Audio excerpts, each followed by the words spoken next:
So, um, you may feel as though, this book is about deciding whether you want to study getting what you want or whether you want to study getting God. Actually, not just like worshiping God, but realizing God. And what is that exactly? You know, the, the, if you were to want it, what is it? It is to discover that it was you all the time. That all the creation, everything you've been through, all your karma, is you, and nothing was ever done to you. Nothing, nothing ever went wrong for you. And at the same time,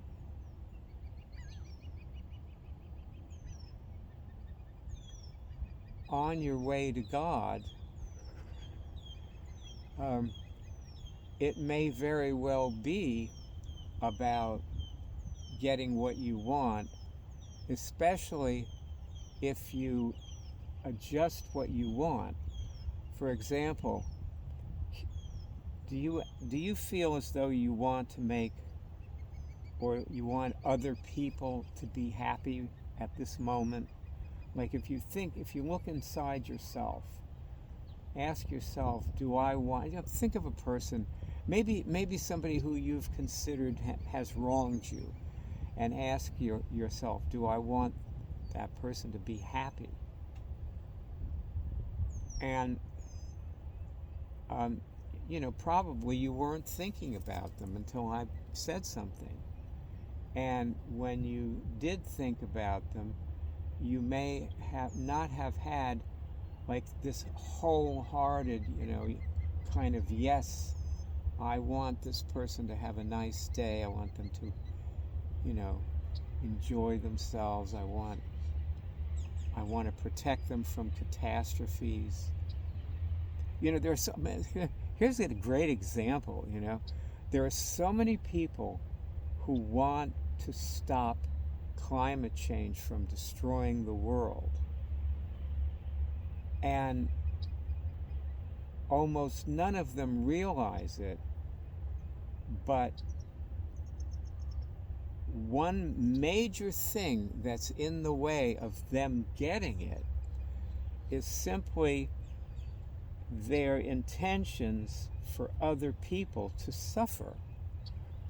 People who've, like, if you think somebody has caused you suffering, do you want them to learn a lesson by suffering? Do you want them to suffer? Because if so, then when climate change destroys the world, you'll get your wish. They'll suffer.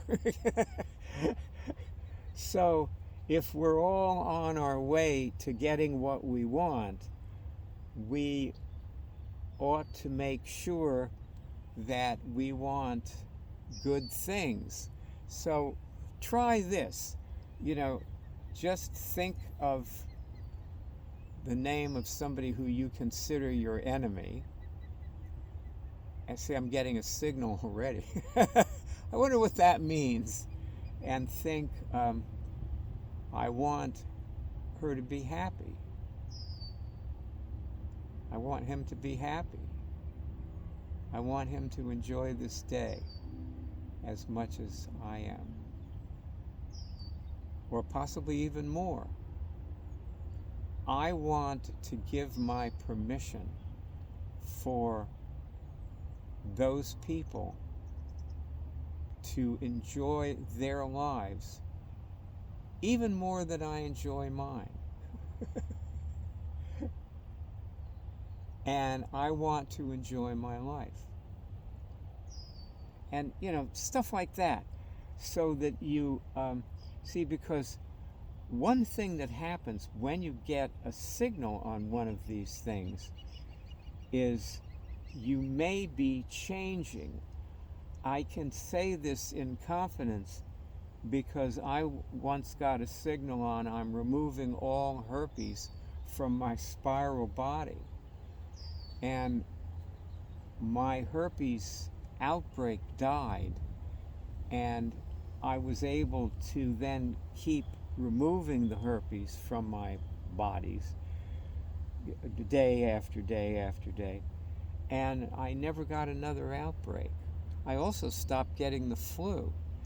So I know for a fact that when I say something like, I want so-and-so to be happy, I am actually changing something in myself, possibly also in them. Have you ever cured anybody else of anything other than yourself? Because you can. You can read other people's non-physical bodies the same way you read yours. You can read anything. That was my big discovery when I first discovered this. I was doing it with a friend, and we accessed something about his father who died before he was born. The only person who could have known it was his mother, and she had passed on also. But it cured something in him, and we tested his body, and his body became stronger. So we knew for a fact that something happened. That was a good way to start making these discoveries. I don't verify my tests by testing people's bodies anymore, or my own, but I used to, and it was a great way to kick myself off. Now I know it's real, and that's all I need to know. I don't need to always verify that I did it. I think that's the thing that's wrong with Scientology. I think the main thing that's wrong with Scientology is they want to be so dead certain that they're doing this, whatever they're trying to, whatever action, they do all these things. I don't know what all of them are, or even probably maybe any of them, but I know that. I mean, I've read people's accounts of doing it.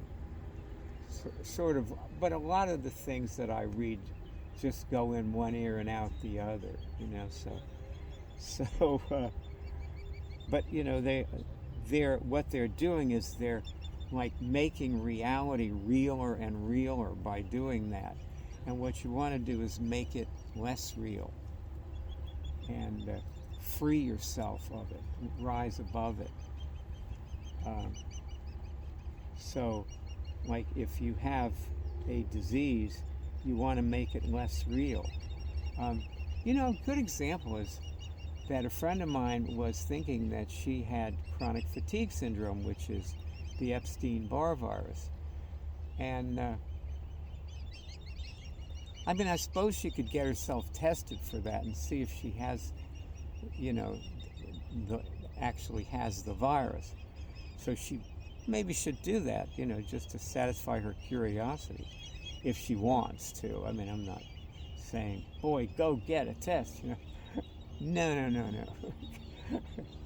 Everybody always misunderstands everything I say, so I've got to say it 5 different ways so nobody can misunderstand it, and they still misunderstand it, so they insist on misunderstanding it.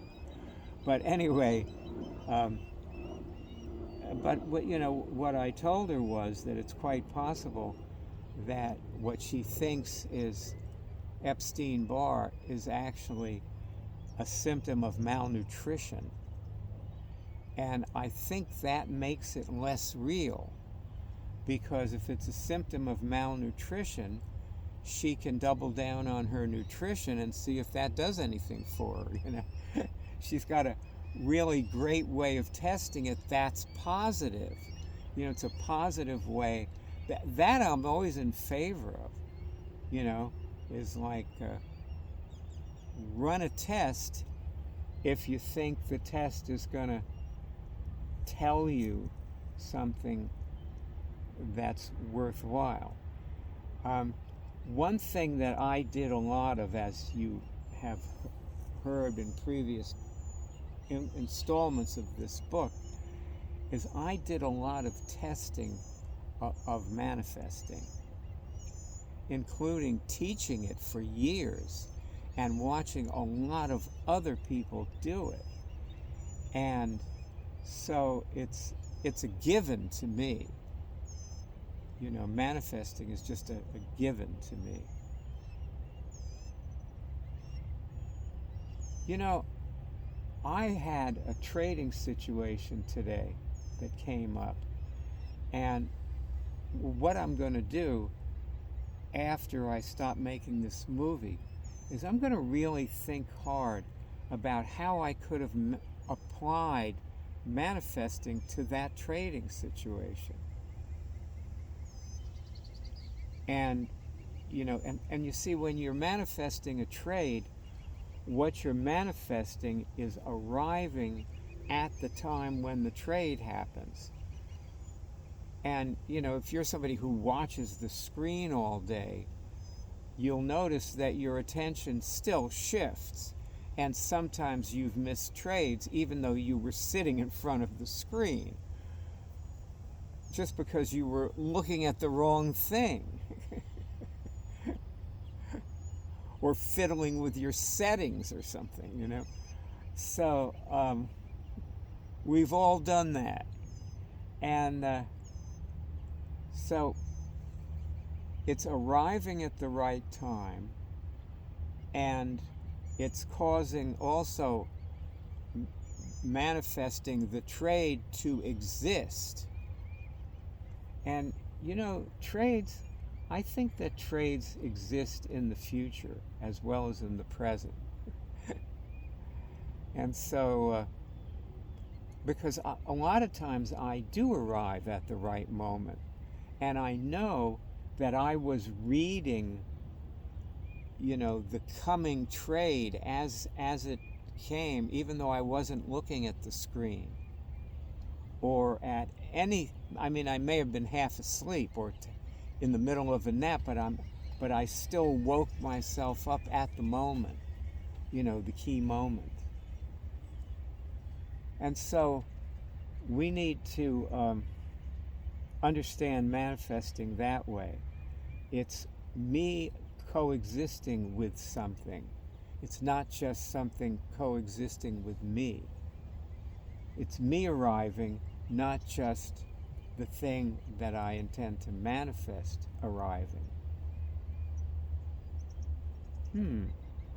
Which reminds me, have you seen the movie Arrival? Apropos of nothing. That was a book adaptation, and it was a great book. And it was a great movie. Oh boy. Okay. That being said, I feel pretty good about this installment.